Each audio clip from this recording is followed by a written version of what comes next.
why is thumb sucking occurring in the first place? And then how would a parent go about addressing that behavior in a non-forceful, non-authoritarian way? Any kind of behavior like that is clearly a self-soothing behavior. The child experiences stress. It's a substitute to receiving the antidote because there's a survival instinct in children to be nearer to adults all the time. But parents don't know that because we've been conditioned as adults to believe that dependency and weakness and childlike behavior is part of the problem.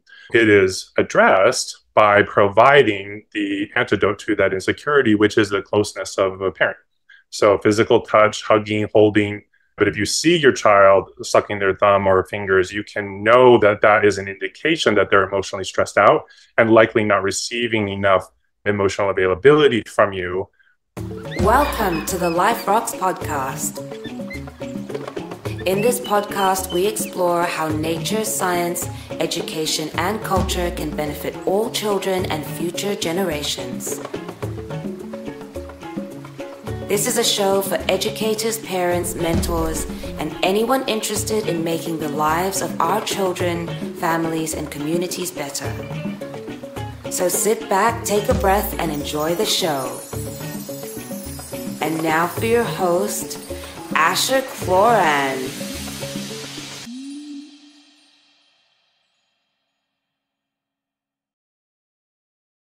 Today, I am super excited to have Nathan Hatch here with me.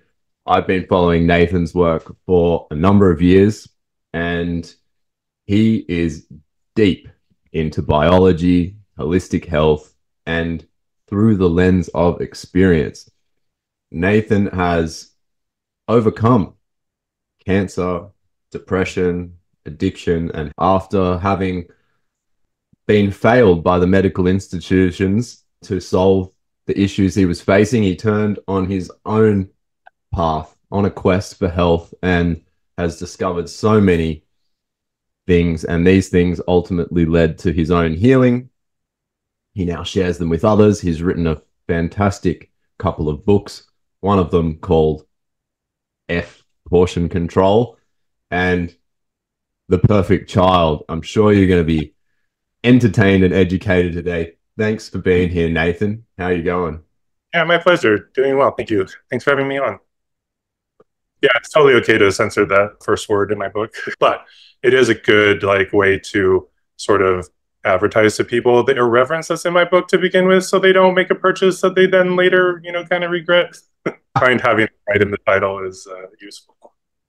Look, it was more of a little joke aside, but I think it's a great title. It's eye-catching, and it points to the fact that so many people are obsessing over diet nowadays, and you've kind of flipped the script on its head in a bunch of ways.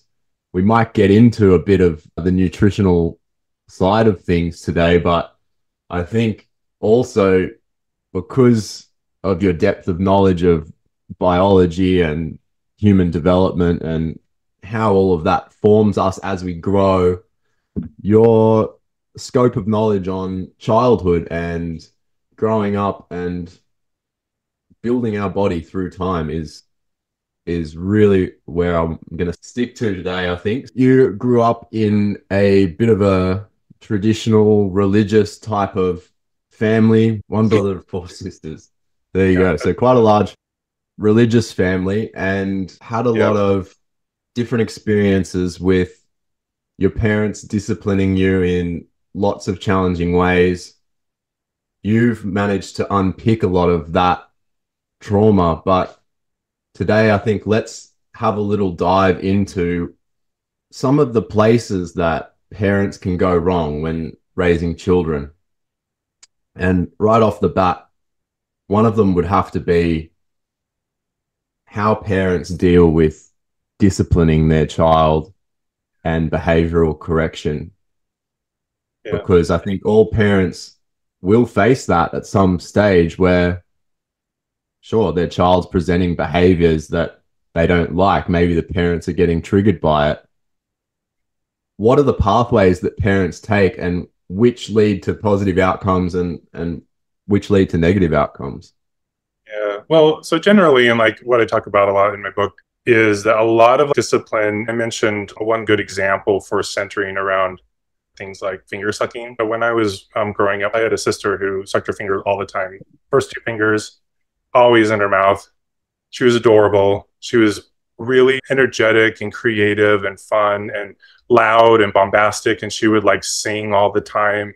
She always was singing Little Mermaid songs because that came out when she was 3 or 4 or something. And my parents, just put it lightly, could not deal with that effectively or constructive way. There was lots of shouting and forcefulness and punishment, and for the rest of us too, when we did things that were wrong. What I really noticed, my brother and sisters were having lots of children, and they were having a really hard time being parents, because here's the primary crux of the problem when you become a parent is that our skill sets as a parent, you basically get and learn the skills that they had as parenting. You can read books and you can do lots of other self-help, self-teaching work, but ultimately, the parent-child relationship is one that is entirely unconscious and of the subconscious.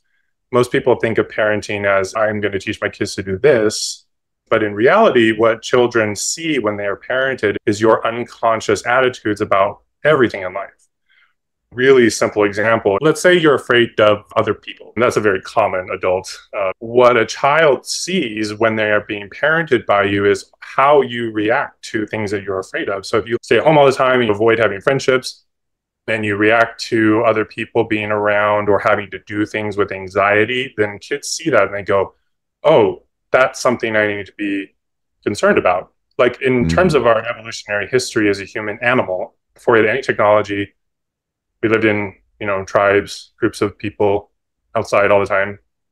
And if you were off with your friends and a saber-toothed tiger jumped out of the forest and ate one of your friends, you would know from there on out that, there are saber-toothed tigers and you need to be afraid and conscious that they're there all the time so that you can survive that. I don't know if I actually use this term in the book, though. I probably do, lots of people are familiar with the term hypervigilance. Yeah. As an effect of trauma. And that's basically what hypervigilance is. Hypervigilance is a state of extreme awareness of our surroundings that is based in our evolutionary history as an animal for our survival. It often seems like it's working against our best interest, but it is actually based in our evolutionary psychology as a human species. In the parent-child relationship, the purpose of being a parent is to perpetuate those lessons and things that you've learned as a parent. If we didn't have built-in biological psychology functions like this as a species, and it was entirely reliant on the parent to teach them to the children, we would fail as a species. You wouldn't remember, you wouldn't know what to say. You wouldn't know what to do. Basically, you learn by observation from your parents the same way that a baby lion learns from their parents. And then you pass on those same lessons to children as well. When it comes to discipline and issues of conflict within a family, very often they're centered around power and control dynamics, where your own trauma and fears and insecurities are triggered by the presence of the child and the responsibilities of, being a parent. A lot of people try to, but most people stick with it. You feel helpless because you don't have the tools that are effective. You just have what you were shown by your own parents and your own experience. Then it devolves usually into a control power dynamic where you are trying to wrest control away from children. And that's where punishment and discipline goes awry, is because the parent-child relationship is not actually one of authoritarianism. You're not, it's my opinion that as a parent, you are not the authority figure for the child. You are their guardian and guide, basically. And so if you know how to do that, parenting becomes a much more simple, as I've worked with my siblings, they don't listen to me. But when I have had the opportunity, and even just interfacing with my nieces and nephews directly, I practice the things that I talk about in my book, and I get a much better, more easy experience. And my one sister that has read my work and actually done the stuff that I recommend in there, found parenting shift from exercise and futility to one of more joy and fun, and actually likes her kids. She realized that a lot of the issues that our parents had with us growing up, she was now having it with her children, and I was pointing them out. So she came to me and asked me for some help, and we did, and it was great. That's beautiful that it came full circle and you're able to help your sister amend some of those behaviors, because I think what you've said there about nature carries on those behaviors. Like the parents will often just repeat the parenting behavior of their parents unless there's some way of interjecting on that. It's just going to continue to re-traumatize the children, but there's always a less forceful way. Sometimes I think we're not being like our parents, but the parenting function is one that's entirely unconscious. So you can't often be aware of the ways in which you actually are. One day I woke up and realized that I actually was my dad, in spite of my great efforts to not be. And it was in part because I tell my whole story throughout those books, so it's really long, but I ultimately arrived at this place that had freed me from a lot of the trauma that I had experienced as a child, that allowed me to see that through the tools that I talk about in there. And so you can't really be conscious of it unless you actually purposefully do take steps to resolve unresolved trauma and learn new skills that can actually empower you as a parent. So that's a real key, isn't it? Because unless we've installed another pathway or option, we're just going to go to the default programming. Yep. So let's just break it down. So there's child, they're thumb sucking. The parents at a conscious level are concerned, if my child keeps sucking their thumb, they're gonna, have a ugly hand. People are gonna think X, Y, and Z about them. They realize, okay, I'm actually just trying to force something here. I actually don't know why this thumb sucking is happening. Like, why is thumb sucking occurring in the first place? And then how would a parent go about addressing that behavior in a non-forceful, non-authoritarian way? Yeah, it's actually really easy. I was kind of surprised when I was writing this too, that I couldn't find anyone who had ever established this before.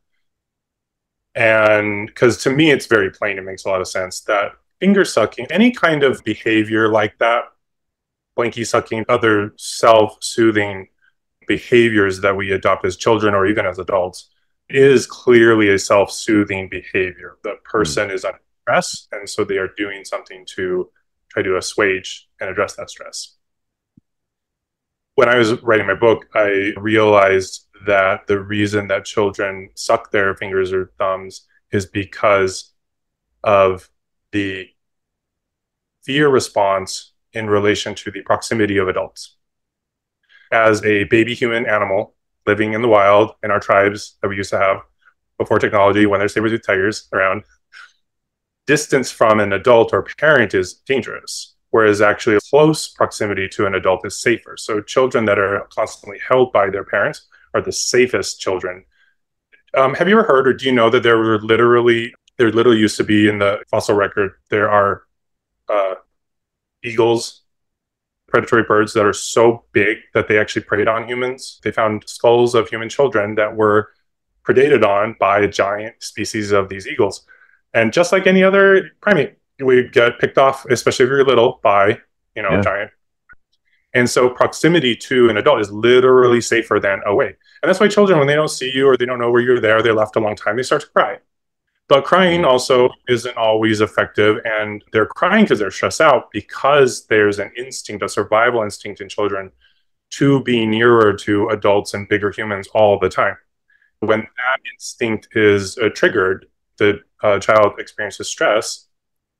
That's where finger sucking and thumb sucking comes in. It's a substitute to receiving the antidote. If the parent's physical presence is not available, that fear cannot be assuaged, then children start to give it to themselves. And the finger and sucking reflex is identical to suckling on breastfeeding. So it's like the same thing. It's basically just self-soothing, the normal behavior or the self-care practice, actually. But parents don't know that because we've been conditioned as adults to believe that dependency and weakness and childlike behavior is part of the problem. But kids haven't been alive for long at all. They're like a few years old, and they don't know any of that stuff. They should not be expected to transcend addiction behaviors and behavioral problems. Those are the adult's responsibility. That's not the responsibility of the child. I was really disheartened when I started doing research to see if anybody had philosophized about that kind of origin of that before. And instead, I found lots of professional therapists talking about how thumb sucking and finger sucking is an addictive behavior, which it's not. It fucking isn't. Like, they're 2 years old, 3 years old. Wow. You know, that's a self-care, soothing behavior. And so it is addressed by providing the antidote to that insecurity, which is the closeness of a parent. So physical touch, hugging, holding.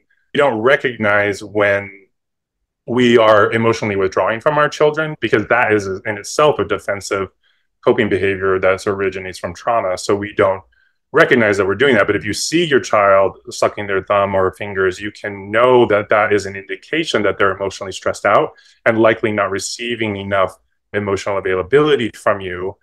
And that can be very unnerving for adults, because we are often cynical and jaded and been hurt too many times. And we have our own experiences of abuse and trauma.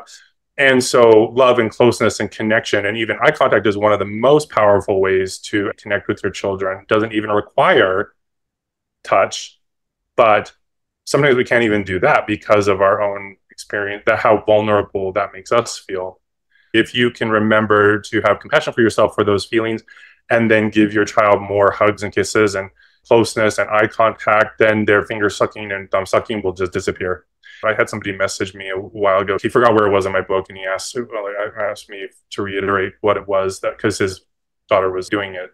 I was like, basically just double or triple the amount of hugs, cuddling, touch, and eye contact that you give your kids, because it assuages their fear, and then they don't feel afraid anymore. And instead of, my parents would throw my sister in the garage and lock her out there until she wouldn't stop screaming. So they eventually would relent anyway. And I love your methods, because you look at behavior and address it at the root, which is, well, what's the behavior symbolic of or presenting, or why is it there, rather than seeing it as an addiction or some higher concept like that, which is imposing the adult reality on a child, thinking that they're just being clingy or demanding. It's like, well, look, I think a child is much closer to the instinctual reality of nature. They're expressing behaviors that are coming directly from their biology, coming directly from their needs, and looking at it through that lens. So the thumb sucking, yeah, that's a need for connection. The child that's clinging to that blanket and has carried around the toy for way too many years and needs it to be everywhere, probably a similar type of scenario. And to think through that lens and to address it at the cause is much more effective than reprimanding or stealing the blankie or locking them in the garage and this kind of when you response. do that to a child, communicating to them the unconscious role of parenting is that you are not safe.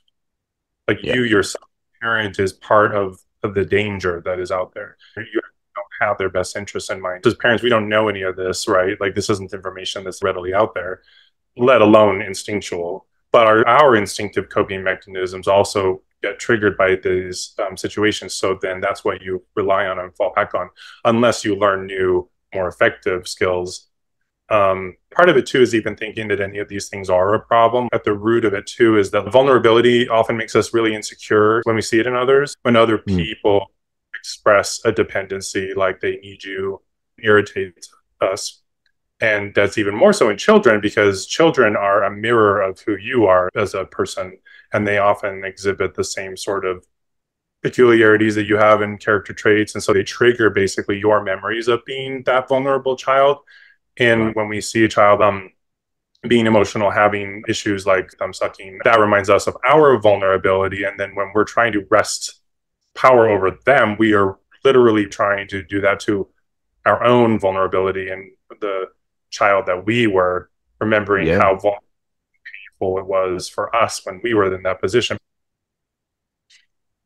It reminds me, I have a friend who had childhood hip dysplasia, but when he would try to describe his pain to his parents, they would do all sorts of archaic techniques, like just give him a nip of brandy, or, you know, say, oh, don't worry about it. And then even the teacher in school gave him detention because he couldn't sit cross-legged.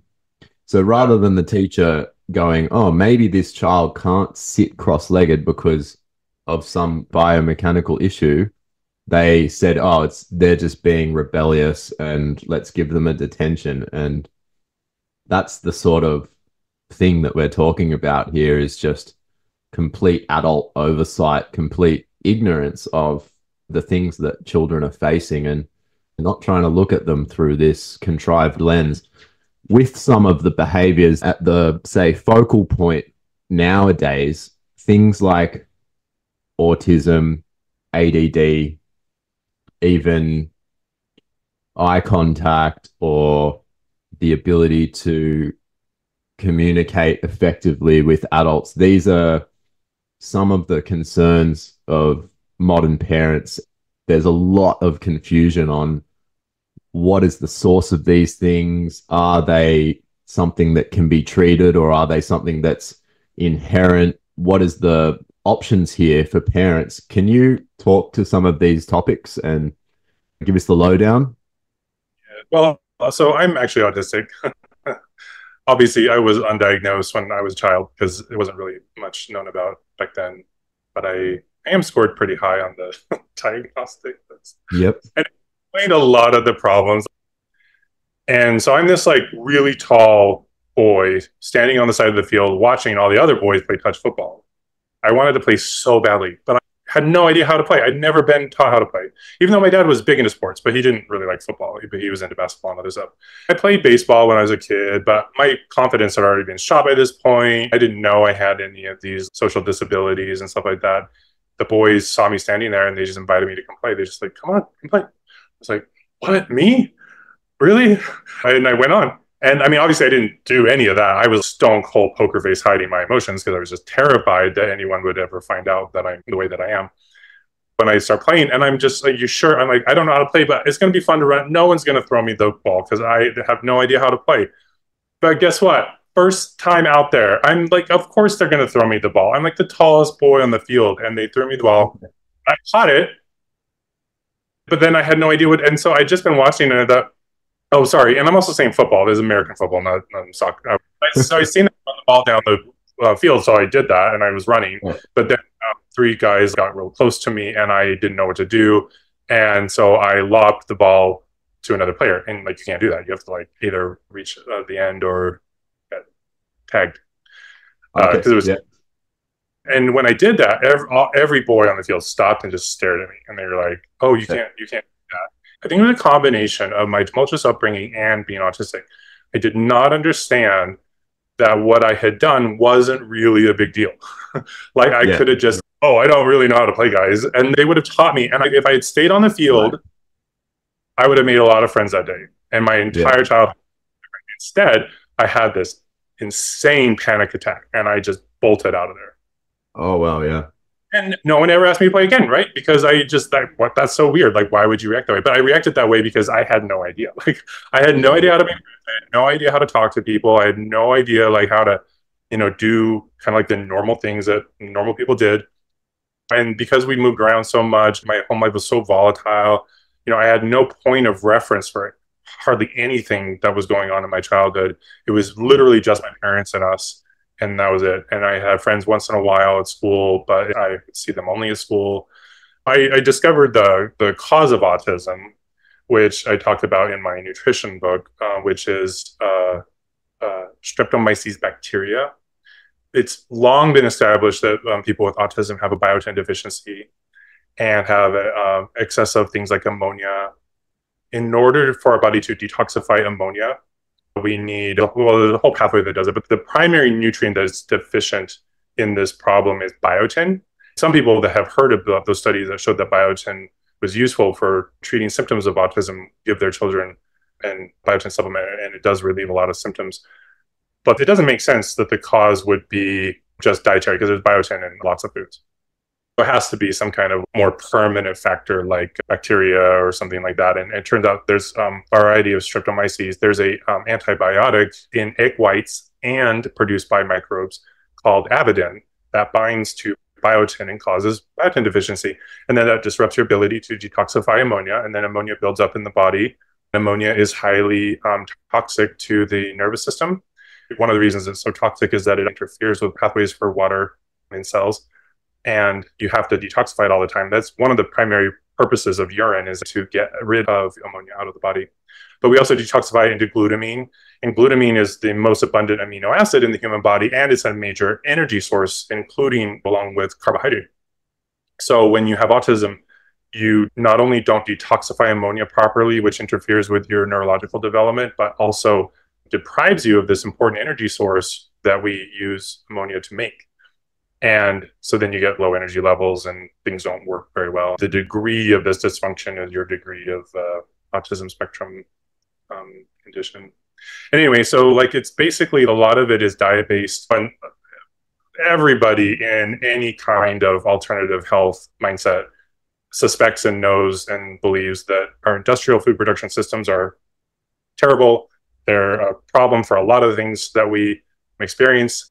These things are rooted a lot in industrial diets, vegetables. Streptomyces, their primary food substrate are plants, and they cellulose. The reason that they make avidin is not to compete with our body, which is why they've gone unnoticed as the etiological cause of autism, because they're not actually directly harmful to us. They are competing with other microbes in our gut that make biotin. And so they displace those biotin producers and take over that space. And then in the interim called biotin deficiency. But there's other Streptomyces that also produce vitamin B2 antibiotic, which is B2 is riboflavin, and they make something called roseoflavin that competes with it. And then there's other microbes that also part of the cause of diabetes is thiaminase producers, which destroy the B vitamin thiamine.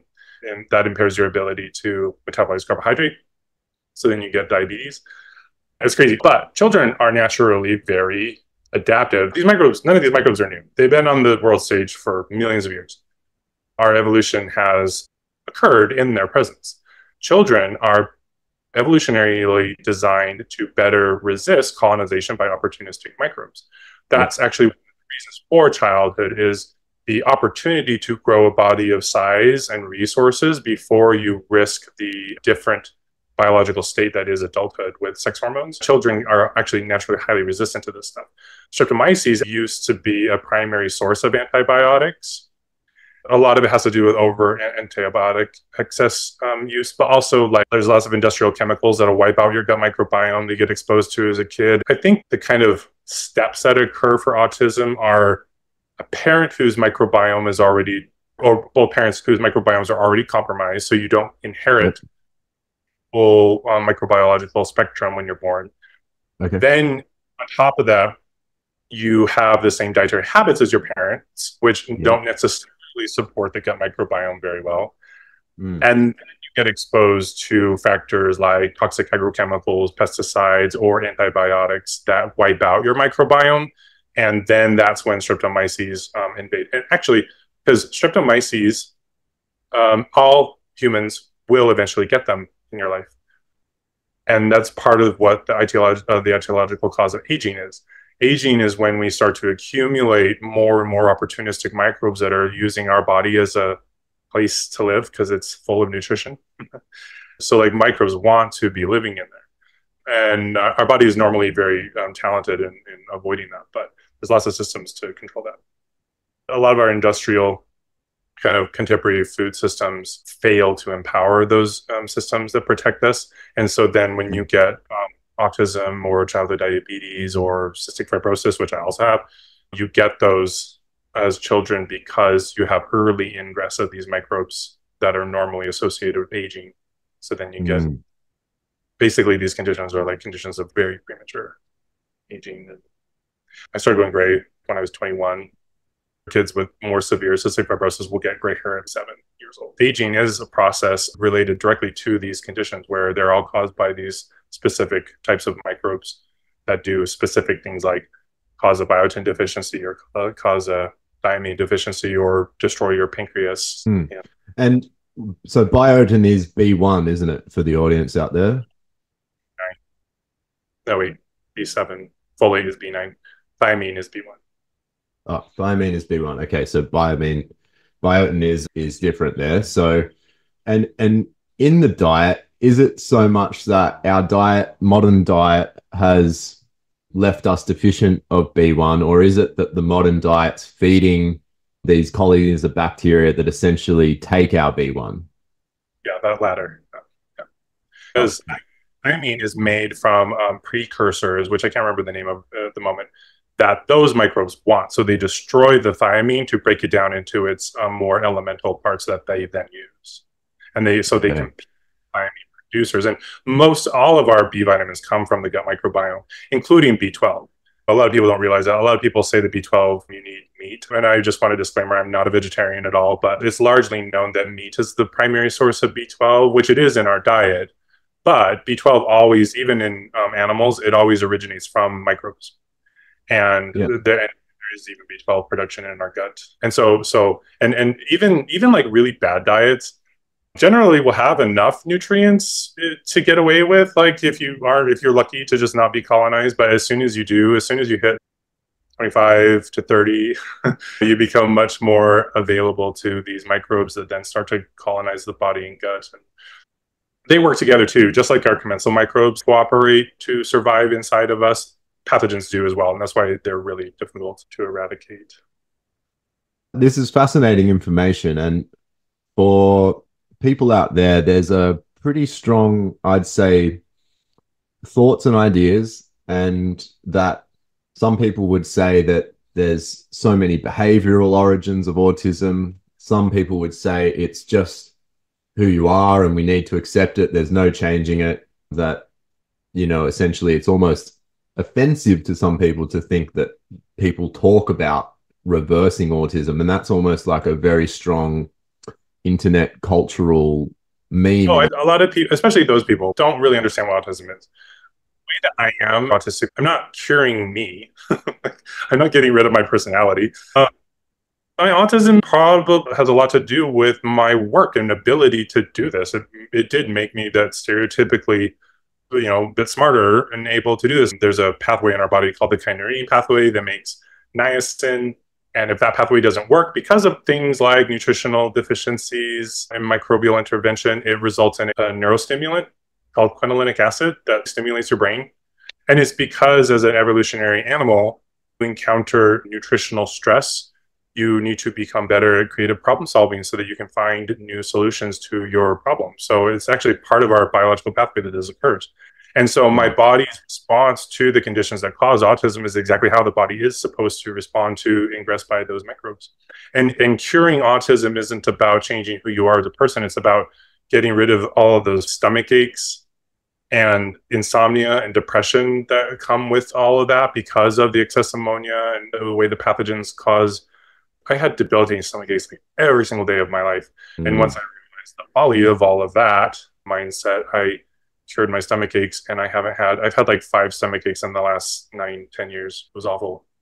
But that's what you cure. When I talk about curing autism, I'm talking about getting rid of those pathogenic microbes that are stealing our biotin and disrupting normal pathways in our body that would help our body detoxify the ammonia. Yeah, no, I hear you. Now, for those of you who don't know, Life Rocks is not just a podcast. It is an education foundation centered around connecting children to the magic of nature through earth sciences. As a self-funded foundation and startup, we are constantly seeking support so that we can continue our great work. So if you feel called to donate to Life Rocks, please head down to the show notes and find the relevant donation link. We accept regular money as well as cryptocurrencies. We greatly appreciate you, our Life Rocks community. Now, back to the show.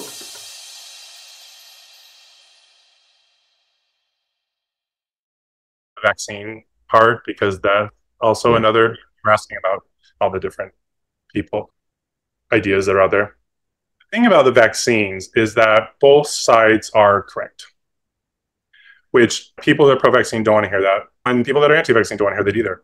I have worked with parents who swear, and they have no reason to be dishonest about this. They would just come to me for help for themselves, and then would also ask me about their autistic child. And they would say things like, yeah, I don't want to be anti-vax, but I did see it onset when they got vaccinated. The reason that occurs is because the way that vaccines work is they stimulate an immune response.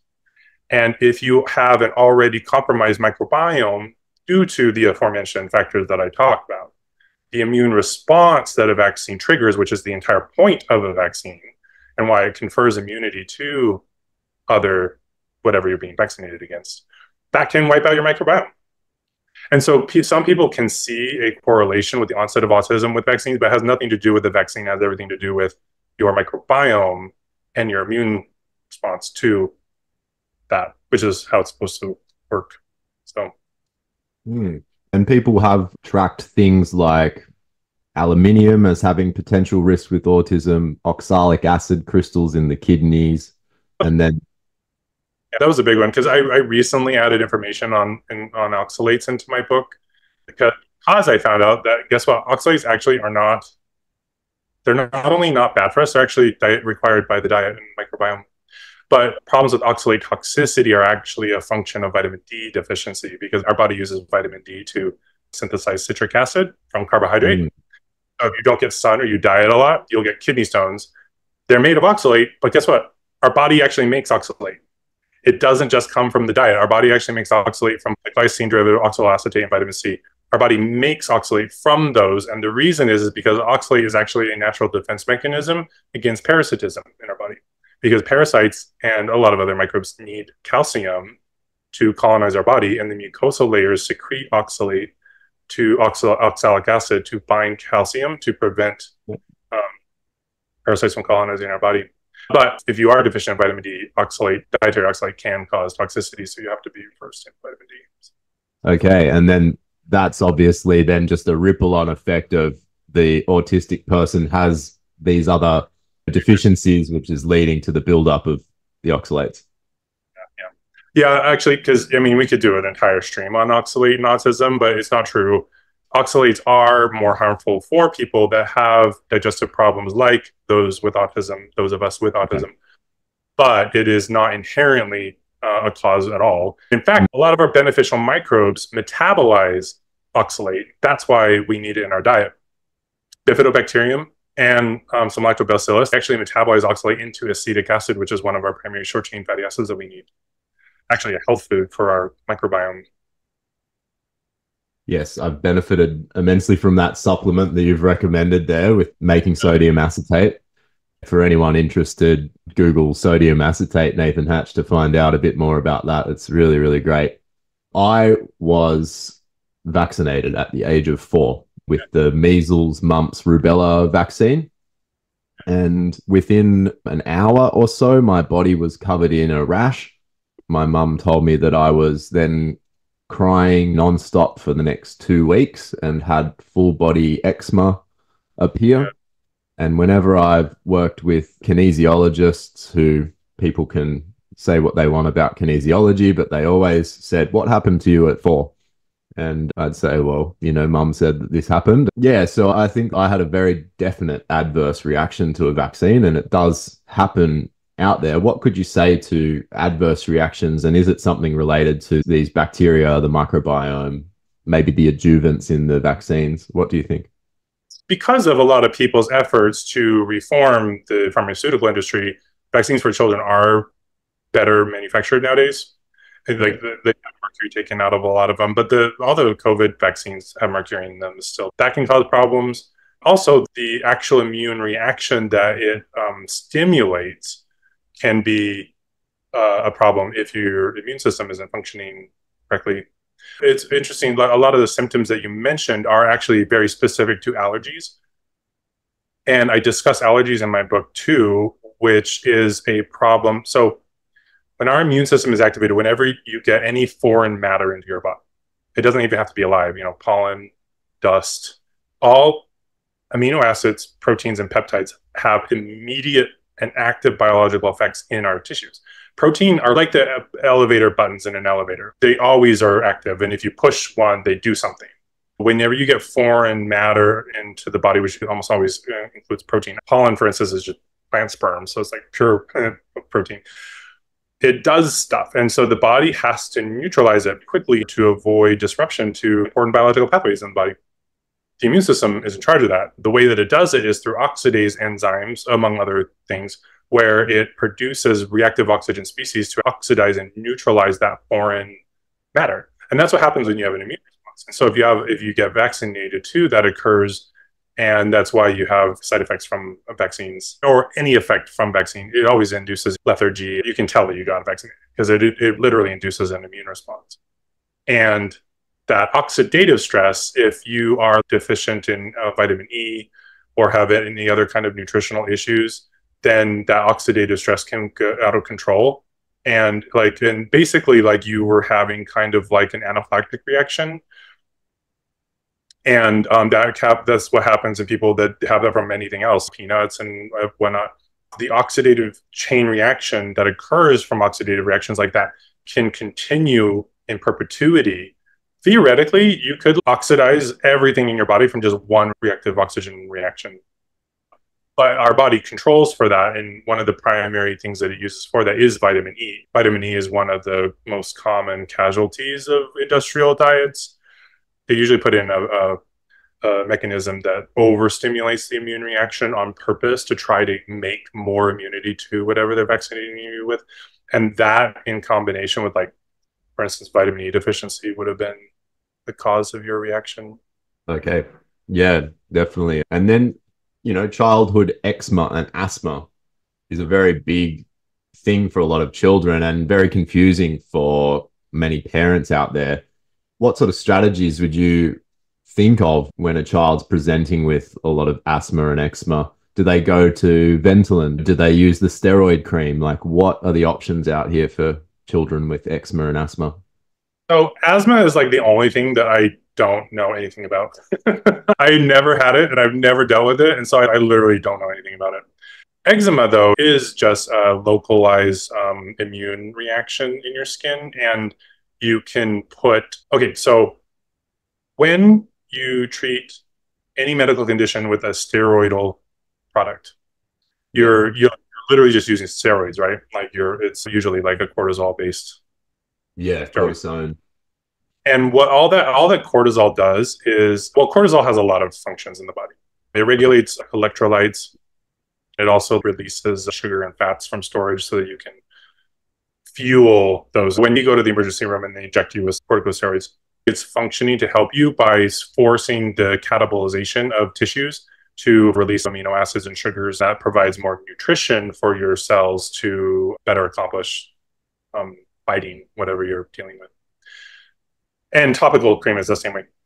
If you just put coconut oil on eczema and any kind of skin problem, really, the skin is actually a primary site of steroidogenesis, not of necessarily of cortisol, although it is, but all the other hormones too, pregnenolone, allopregnenolone, all the others that cascade. Pregnenolone is the master hormone, and coconut oil is actually really, really high in the fatty acid lauric acid, which really strongly stimulates pregnenolone synthesis.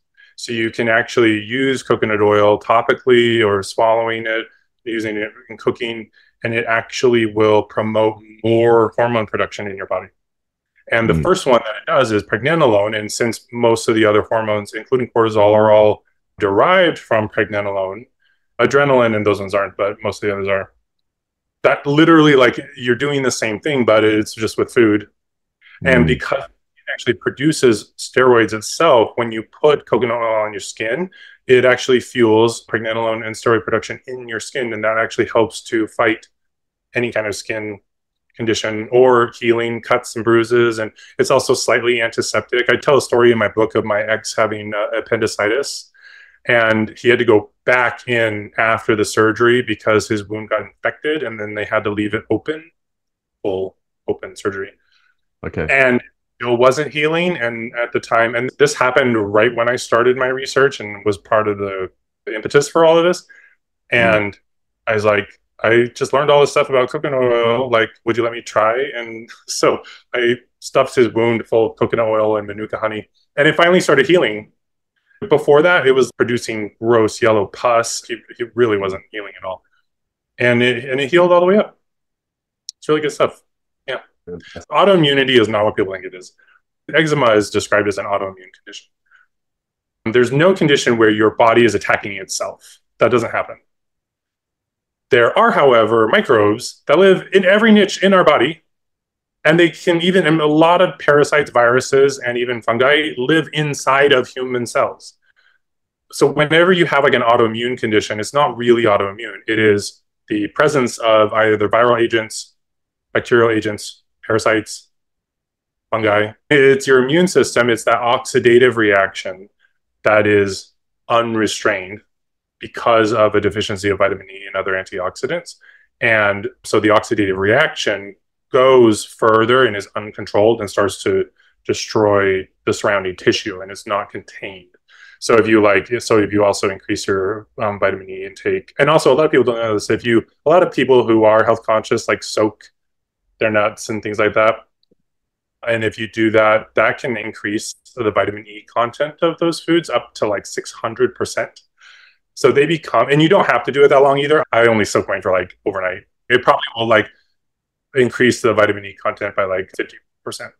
And if you're allergic to nuts, use like whole grain brown rice or whole grain spelt that are like, and sprout those, and you can get more vitamin E from those kinds of things. I don't know anything about asthma, but it probably is very likely on these same immune dysregulation functions. And obviously my book goes into real depth about immunity. So in my experience of having dealt with eczema in myself and other people, I've found a lower histamine diet for a time can be quite helpful, making sure the blood sugar and the body temperature is improved. So histamine, it's interesting because histamine is a regulator of the immune system. It turns it on. And so, especially if you have like one of the health problems that a lot of people have is that you get colonized in the gut by histamine producing bacteria that then increases the histamine load. And also if you eat A1 dairy, A1 versus that whole thing, the A1, the dairy protein has, the casein protein has a histidine amino acid where a proline should be. And proline is really good for us. And histidine is necessary, but when you have A1 dairy, it provides more histidine substrate for histamine producers in your gut. That increases circulating histamine and then increases your susceptibility to like immune reactions. But also that should not be a primary approach because we do need histamine. And if you're just really sensitive to histamine, you should avoid A1 dairy. The way that autoimmunity is treated a lot is actually with pharmaceuticals that stop the immune reaction. Right. So it'll alleviate symptoms. But what then happens is because it's not autoimmunity, it is either parasites or viruses or bacteria, they spread and it gets worse. And then people that are on autoimmune medications are on them forever. And I have a friend who, I don't think she reads my work. She carries around a purse to carry all of her autoimmune medications with her everywhere she goes because there's like 40 of them. There's so many. And you have to take more and more to make up for the problems that are being caused by the first ones that you took because it's literally stopping your immune system. So if you actually help your immune system rather than try to block it, you get better results. Childhood cancer is on the rise in all of the stats. What's going on here? How related is it to these bacterial issues, parasites, or is it something else? It is actually primarily. I do want to mention for anyone listening that talk of microbes and stuff can often be triggering. One of the ways that we often try to cope with opportunistic microbes and infectious microbes in our environment is to try to be really sterile and to try to kill them all. But what you end up doing is you actually end up killing all the healthy microbes that are actually protecting you from the bad ones. So I can tell you, I work with, they have this mindset that what they have to do is kill them all. They just got to 99.9% of germs. You can only leave 0.1%, and then that 0.1 are the ones that are going to kill you. Instead, don't be obsessive and try to disinfect everything. You can't do it. I talk about Clostridioides difficile. It's a virulent pathogen that 50% of the world's population have. Hundreds of thousands of people die from it every year. It gives you horrible stomach aches. It's probably the bacterium that was giving me the stomach aches when I was younger. When you get an acute infection of it, it normally takes like a course of like 3 specialized antibiotics. And often that doesn't even work either. And then you still have to have a fecal microbiome transplant. Yeah. But I found out how to cure it with tannin. I literally noticed, I did an autistic thing where I just told the whole story in my head that I didn't say out loud. I tried experimenting. I famously infected myself with infectious oral bacteria so I could study them, and being kind of arrogant over my early work, I thought it would only take like 6 months to a year, and it took like 6 years instead. But anyway, in the course of that, I got tired of doing it and was going to just take antibiotics. And I did. And I tried 3 different ones. And none of them, not only did they not work for that, they also revealed an acute C. difficile infection. And then that started to progress. And it got so bad that I could feel it like spreading to my liver. And I was going to go to the hospital. But then I noticed that when I would eat hazelnuts with their skins on, the pain would go away. And that's what led to my discoveries on tannin that I talk about in my book, and tannin being a really useful natural antibiotic. Tannin, it's in so many foods. It's the reason for the stereotypical health benefits of everything that you have always heard about: chocolate and olive oil and tea and all of those foods. The reason that they are healthful and produce health results in us is because of their tannin content. Tannin is the widely spread and most effective natural antibiotic. It's like a kind of an antibiotic, but I like to describe it also as a selective prebiotic, because it not only inhibits pathogens, it also encourages commensal microbes. And plants evolved, I don't know, millions of years ago, because its function is to cultivate the microbiology of the soil that surrounds them. And when they lose plant leaf litter and sticks and stuff, and they fall in the soil, they cultivate microbiome that's in the soil and ward off parasites and pathogens and stuff. And it's not universal on 100%, but it's really, really effective. Anyway, when you're, you know, like we've been talking about we haven't even talked about parasites yet, which are really triggering for people.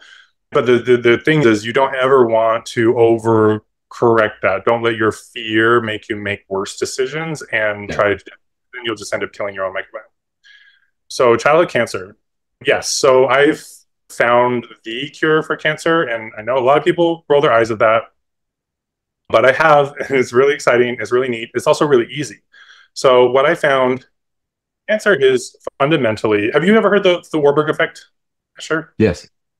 Yeah. So the Warburg effect is the fundamental problem behind cancer, which is where cells cannot oxidize carbohydrate for energy, even in the presence of oxygen.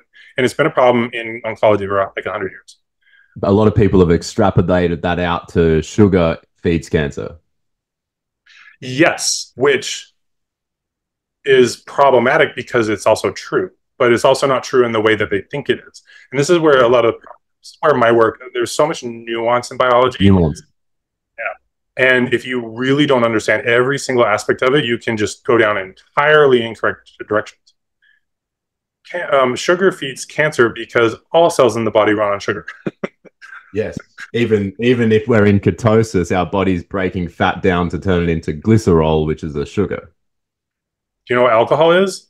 Alcohol is nothing but a sugar. That's why we love to drink it. And you get people who have like dieting problems, you know, who are dieting all the time. And then you get binge drinking cravings because you're not eating carbohydrate. And then alcohol is not an empty calorie like people say. It is a calorie. It is sugar. It actually is energy. So in cancer, what's happening is normally sugar is fed through the citric acid cycle into the electron transport chain of mitochondria, and they produce energy. And energy, when we say energy, it's ATP, adenosine triphosphate. ATP is our primary energy molecule. And so mitochondria make energy by making ATP, which is then used in other pathways to run them. And in cancer, that doesn't happen. Even when cells have plenty of carbohydrate, they don't oxidize it. They convert it instead into pyruvate and lactic acid. And what a lot of people don't comprehend in terms of cancer is that not all calories are equal. When carbohydrate is oxidized in the electron transport chain, it can result in up to, I think the number is 34 ATP molecules. But when it is consumed in the cytosol and only made into pyruvate and lactic acid, it results in 2 molecules of ATP from the same molecule of glucose, which is in the citric acid cycle is converted into fructose in their body. So everybody's like, cancer feeds on sugar. All your cells in the body feed on fructose made from glucose, no matter what source it comes from. It's first converted into fructose phosphates before it's metabolized by enzymes and fed in the citric acid cycle. Mm. So, oh yeah, this is a really long story. How do I break it down? Okay, so I think that I had 3 types of cancer. I was diagnosed with tumors on my thyroid, but at the same time, I also had a strip of what's called hairy leukoplakia that grows on the side of the tongue, and that only happens in cancer and HIV. It's also highly associated with leukemia or lymphoma, I think. And I'd always tested negative for HIV. Haven't ever done that. And but I also had like a really bad ache in my, literally a chronic ache in my bones for like years at that point. Okay. But I kind of never thought that until I found out that I had cystic fibrosis, which actually has a increased risk of leukemia. And that made that all make sense. And then on top of that, I also had a melanoma lesion on my back that I got from a sunburn when I was 16 years old, laying sod for my dad. That lesion like would never heal. I would basically describe it as a permanent scab. It was like a scab always trying to heal, but could never heal. And I accidentally healed it when I discovered the role of B12 in breaking down food during digestion for microbes, or supplying microbes the ability to adhere to our food and break them down. And I didn't discover that. I discovered the need to use that. I want to be clear about that. And it actually healed. That was the first time in 10 years of having this lesion on my back, which any normal person would have done biopsied and done cancer treatment. It healed over. And I was like, oh, that's really interesting. But when I did it at the time, I'd been using the B12 in with salads that I'd been having. And I thought that it was a function of vitamin K, because vitamin K also participate in respiration and stuff like that. Yeah. But later, I was still suffering from migraines, which would occur every once in a while. Okay. One day I was having a migraine, and it was so bad. I was just like so nauseous, I was going to vomit. I couldn't turn my head. I couldn't even lay down. Like even laying down made me feel nauseous. So I had to just sit up on my couch here and turn off everything and I was kind of thinking about these research issues that I was working on and realized that the cause of cancer is also the Warburg effect is also the cause of migraines. Cells lose the ability to oxidize carbohydrate. They're not producing energy. And then because cells need energy to transport water and electrolytes and move them around. And so when you start losing the ability to actually make that energy, you lose the ability to transport water. So you start to get inflammation. And that's what migraine is. Migraine is just like localized inflammation that's unresolved for a while. And it's not like silicon dioxide. It's like, it's different. This doesn't work by just taking. From plants, not minerals. Yes and no. Like crushed up sand, it's sort of chelated by plants and in the plant tissues. Yeah. Technically, you could do that yourself with the mineral, but plants do it already, and it's more bioavailable from plants. Okay. So yes. So like there's silicon dioxide is an excipient and like supplements and stuff like that, and this does not. And then diatomaceous earth is another source that people go on about with silica. Oh, yes. And actually, because I've never thought about that until you just asked right now, the reason that sometimes works could be for similar reasons to what I'm going to talk about, but is not reliable because you have to acidify it because the problem is acidification and digestion. I'd use silic acid because I had read a long time ago that it helped to chelate aluminum out of the body. And I thought that some of my problems might be aluminum related, and because aluminum interferes in neurological function, and it can. And by the way, if you have any issues with neurological health, silic acid can help a lot with that because there's so much. I read about it. I wrote about it in my book. But during the migraine, I realized that silicon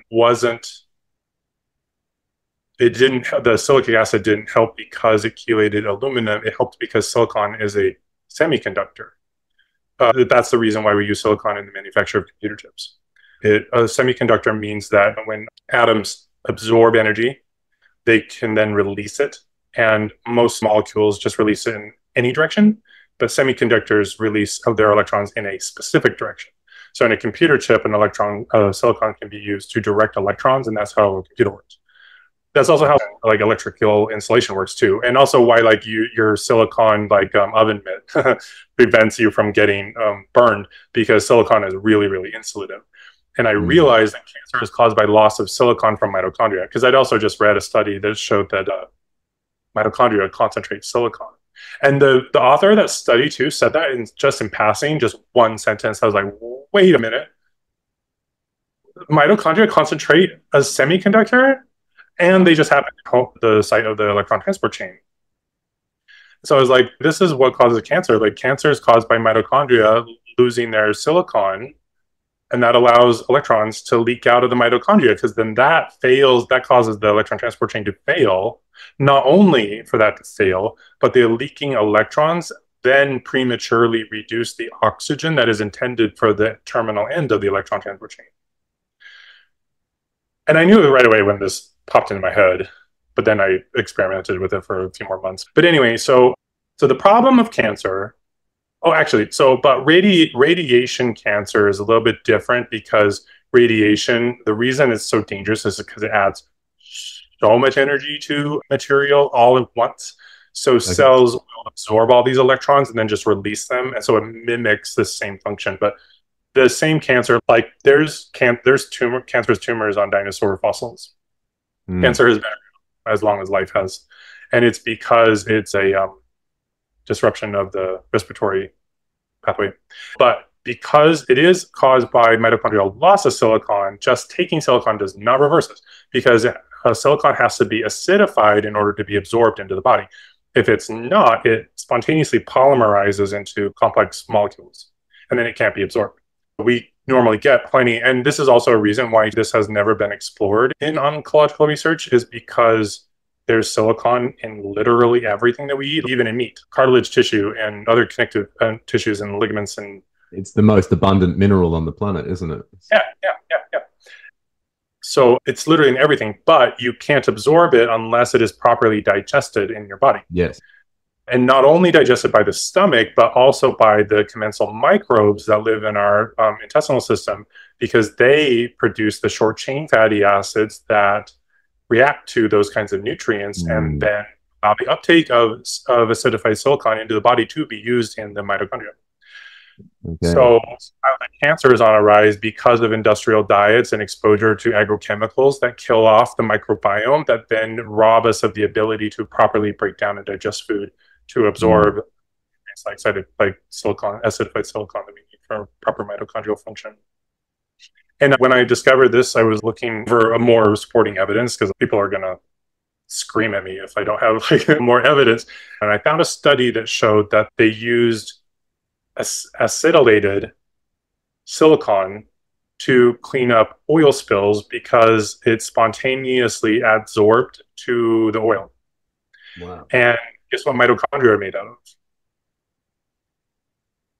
of? Mitochondria. Probably lipids. Yes.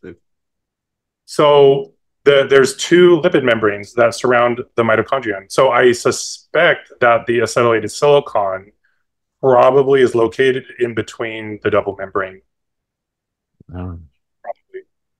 Yep. I mean, that kind of explains the why, but not what to do about all of it, because that's kind of like eating as best you can, as organic as much as you can, having really good food, even regeneratively grown agriculture is ideal, because you do avoid potential factors that can disrupt your microbiome and cause this problem in the first place. Pesticides, herbicides, glyphosate.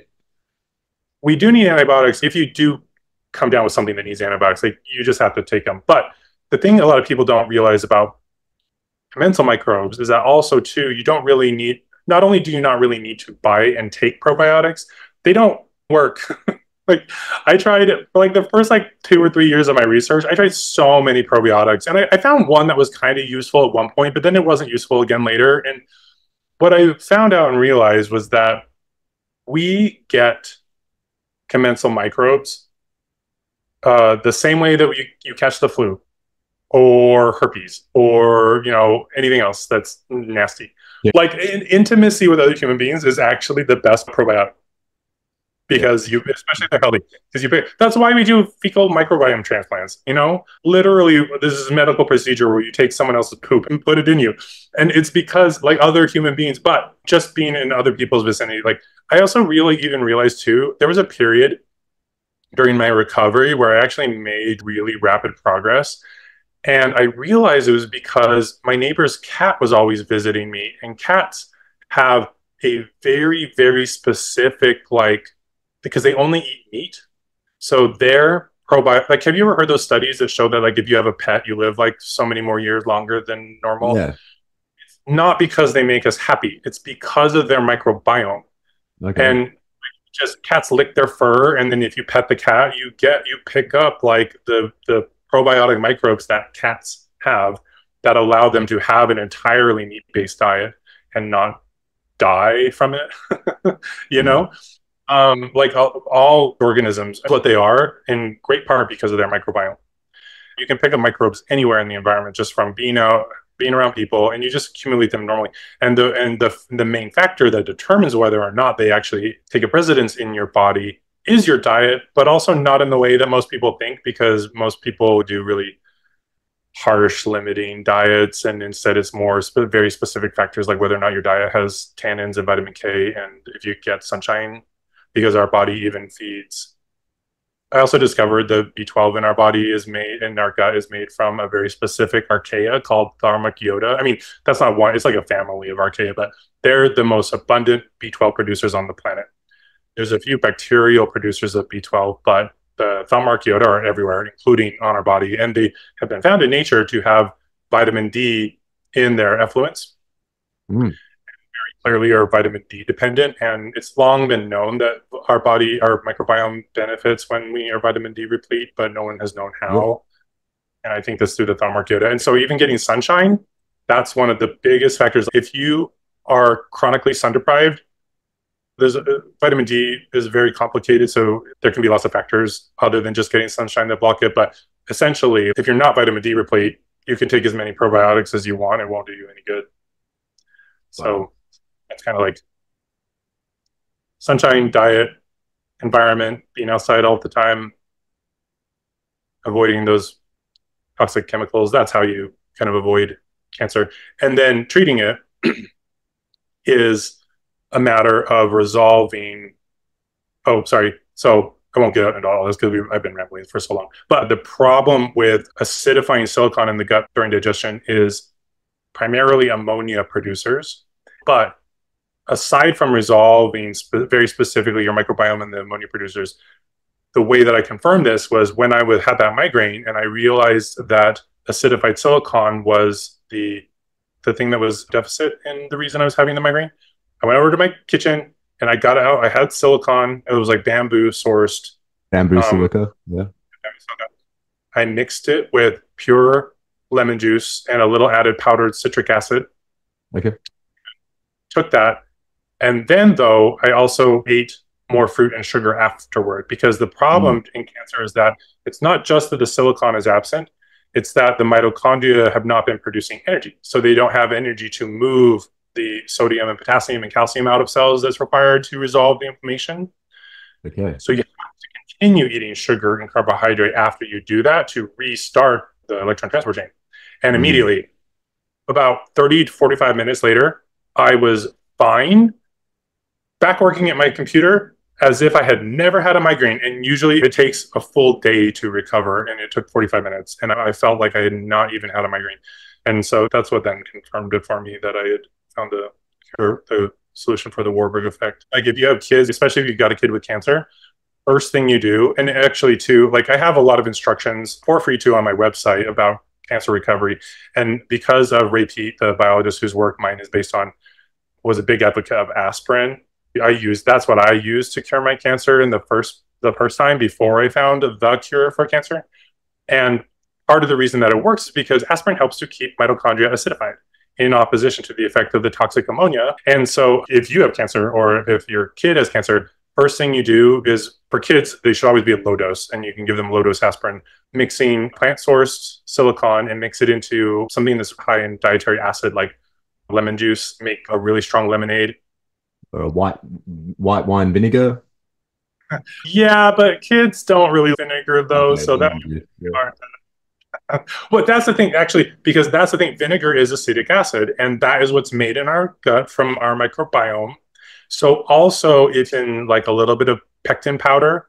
Pectin is like one of the best substrates for microbes to make acetic acid from. You cannot use too much though, or else your gut will become a vinegar factory, and then it'll sting when you have to when you go to the bathroom. But you acidify the silicon, it gets taken up immediately, even absorbed like through the stomach, because the stomach can actually absorb nutrients too. A lot of people don't realize that, and it can immediately silkinize your mitochondria, and you Yeah. can feel it too. And a lot of people that have done this like have reported.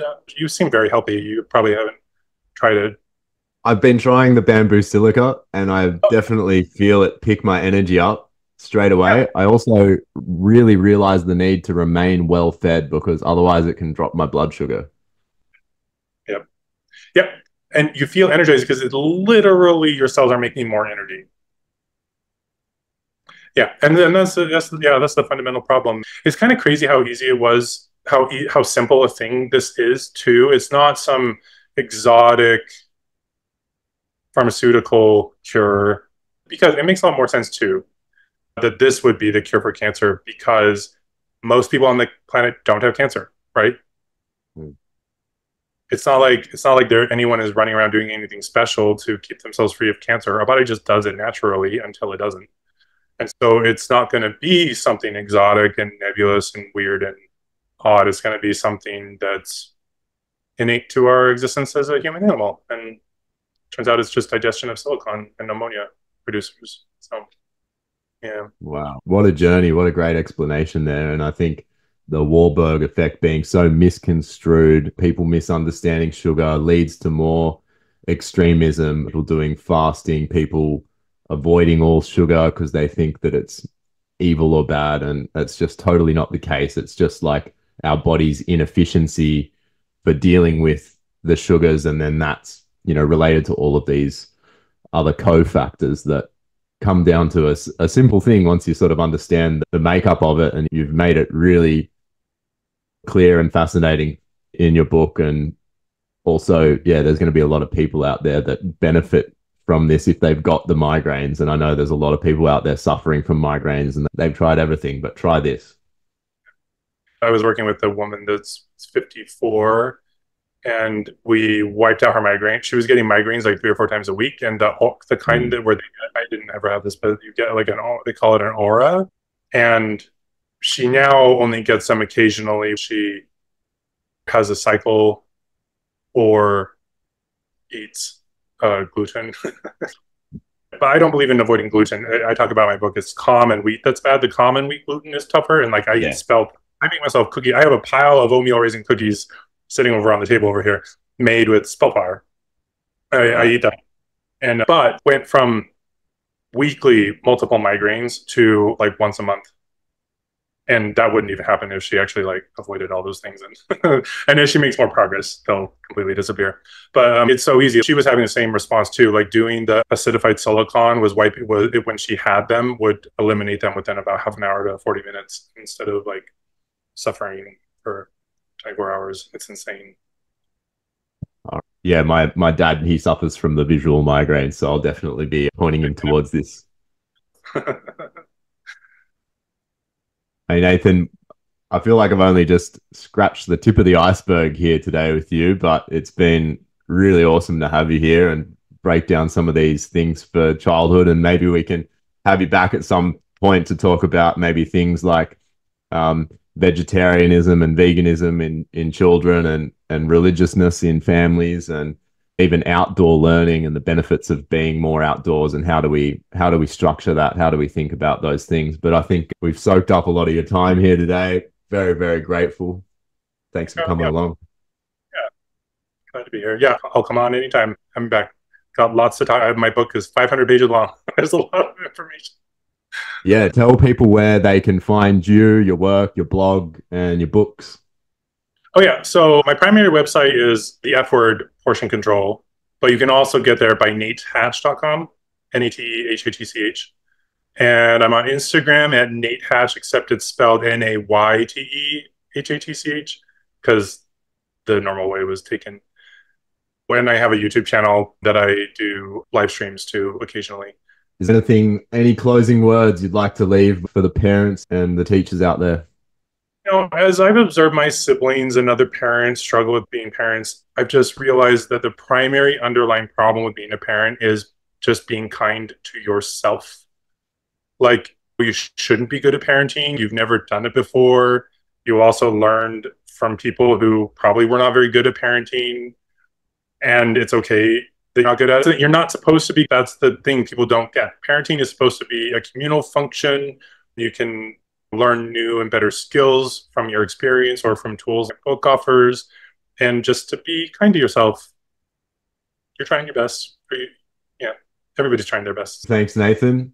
And thanks to the audience out there. I hope you've taken something from today you can put into action and start to think about some things from a different perspective, because that's what this show has definitely brought us today. So thanks, everybody. And remember, life rocks.